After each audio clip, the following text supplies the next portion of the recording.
কংগ্ৰেছ চৰকাৰ আহিলেই প্ৰথম কাম হ'ব গুৱাহাটীৰ বান সমস্যাৰ সমাধান।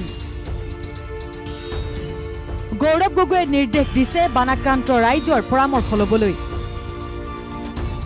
গৌৰৱ গগৈৰ নিৰ্দেশত বানাক্ৰান্ত অঞ্চলত কংগ্ৰেছৰ প্ৰতিনিধি দল। জুৰিপাৰ ৰুক্মিণী গাঁৱৰ ৰাইজৰ কাষত কংগ্ৰেছৰ প্ৰতিনিধি দল। এই দৃশ্য বৃহস্পতিবাৰৰ 4 দিন আগতে অহা প্ৰচণ্ড বৰষুণৰ পিছৰ পৰিণতি এয়া। বৰষুণ গ'ল 4 দিন আগতেই, পিছে পানী নকমিল। কৃত্ৰিম বানত জৰ্জৰিত মহানগৰীৰ বিভিন্ন প্ৰান্ত। গুৱাহাটীৰ কৃত্ৰিম বানত ককবকাই থকা একাংশ লোকৰ কাষত উপস্থিত কংগ্ৰেছৰ প্ৰতিনিধি দল। কংগ্ৰেছৰ এই প্ৰতিনিধি দলটোত আছে দিছপুৰৰ প্ৰাৰ্থী মীৰা বৰঠাকুৰ, নিউ গুৱাহাটীৰ প্ৰাৰ্থী শান্তনু বৰাসহ কেইবাজনো জ্যেষ্ঠ কংগ্ৰেছ নেতা। ৰাইজৰ সৈতে মত বিনিময় কৰিছে তেওঁলোকে। ৰাইজৰ পৰা পৰামৰ্শ গ্ৰহণ কৰিছে কিদৰে উপপথসমূহৰ পৰা পানী উলিয়াই নিব পৰা যাব। ইয়াৰ পিছতেই ঘোষণা মীৰা বৰঠাকুৰৰ।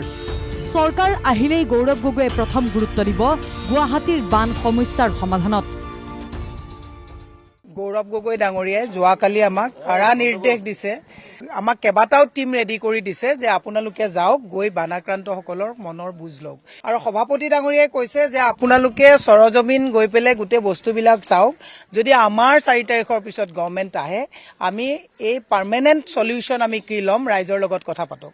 আমি সমাধানৰ পথ বিচাৰি ৰাইজৰ পৰা আমি ৰাইজৰ লগত মত বিনিময় কৰিম। যোৱাকালি সভাপতি ডাঙৰীয়াৰ নিৰ্দেশ মৰ্মে আমি কেইবাজনো টেকনিকেল এক্সপাৰ্ট ইঞ্জিনিয়াৰ তেওঁলোকৰ লগত বহিছোঁ। জুৰিপাৰত নলাৰ অৱস্থা দেখি জিএমচিৰ ওপৰত খৰ্গহস্ত হৈ পৰিল নিউ গুৱাহাটীৰ কংগ্ৰেছ প্ৰাৰ্থী শান্তনু বৰা। বছৰৰ পিছত বছৰ গুৱাহাটীবাসীয়ে কেৱল কৃত্ৰিম বানত ককবকাইছে। ইয়াত আপোনালোকে ড্ৰেইনৰ চাইজটো চাওক। ড্ৰেইনৰ যোনটো পানী লোৱা লোড কেৰিং কেপাচিটি সেইটো একেবাৰেই নাই ইয়াত। তাৰ লগে লগে ড্ৰেইন জিএমচিয়ে চাফ নকৰে, সেইটো ডাঙৰ আগৰ পৰা এটা অভিযোগ আহি আছে, চলি আহিছে। তাৰ লগে লগে এটা ডাঙৰ কথা হৈছে যে আপোনালোকে যদি মন কৰে, আমাৰ ইয়াত 80% যিমান জিএমচি আমাৰ কণ্ট্ৰেক্টাৰ্ছ আছে, তেওঁলোক বিজেপি দলৰ লগত তেওঁলোকৰ খুব ভাল সম্পৰ্ক। হয়তো বিজেপিৰে তেওঁলোকৰ কৰ্মীৰ ভায়েক ককায়েক তেওঁলোকে ইয়াত কাম কৰি আছে, যাৰ কাৰণে তেওঁলোকক আমাৰ অফিচাৰসকলেও তেওঁলোকৰ এগেইনষ্টে একো একশ্যন ল'ব নোৱাৰে বুলি আমি অভিযোগ এটা পাইছোঁ। কেইবা ঘণ্টা ধৰি দি থকা দুপাল পিটা বৰষুণ আৰু তাৰ পিছৰ নৰক সদৃশ দৃশ্য এয়া।